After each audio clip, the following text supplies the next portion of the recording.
कोयना नदीच्या पवित्र तीरावर ज्योतिबाची वाडी येथे गुरुपौर्णिमा उत्सव भक्तिमय वातावरणात संपन्न. पाटण प्रतिनिधी श्री राजाराम पाटील. निसर्गरम्य पाटण तालुक्यातील कोयना नदीच्या पवित्र तीरावर वसलेल्या ज्योतिबाची वाडी येथील परमपूज्य सद्गुरू गगनगिरी महाराज आश्रमात गुरुपौर्णिमेचा उत्सव अत्यंत भक्तिमय वातावरणात उत्साहात संपन्न झाला.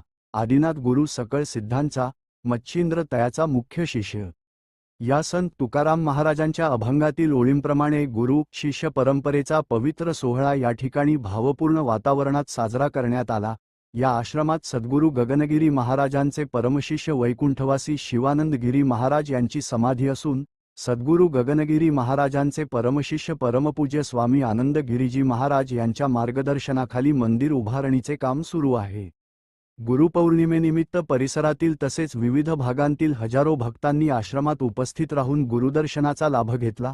सकाळी 9 वाजता होम, हवन, भजन व विविध धार्मिक कार्यक्रमांनी उत्सवाची सुरुवात झाली.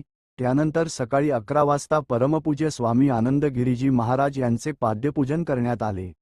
यानंतर स्वामी आनंद गिरीजी महाराजांनी उपस्थितांना मार्गदर्शन करत गुरु शिष्य परंपरेचे महत्त्व आणि आध्यात्मिक जीवनातील गुरुचे स्थान याविषयी प्रेरणादायी प्रवचन केले. प्रवचनानंतर महाआरती संपन्न झाली. दर्शनानंतर चैतन्य गगनगिरी नाथाय नमः या नामघोषाने संपूर्ण आश्रम परिसर भक्तिमय झाला. दुपारी 1 वाजता सर्व भाविकांनी महाप्रसादाचा लाभ घेतला. त्यानंतर स्वामी आनंद गिरीजी महाराज यांच्या हस्ते प्रमुख भक्तांचा शाल, श्रीफळ व आशीर्वाद देऊन सत्कार करण्यात आला. भक्ती, श्रद्धा आणि अध्यात्माचा सुंदर संगम अनुभवत गुरुपौर्णिमा उत्सवाची सांगता करण्यात आली.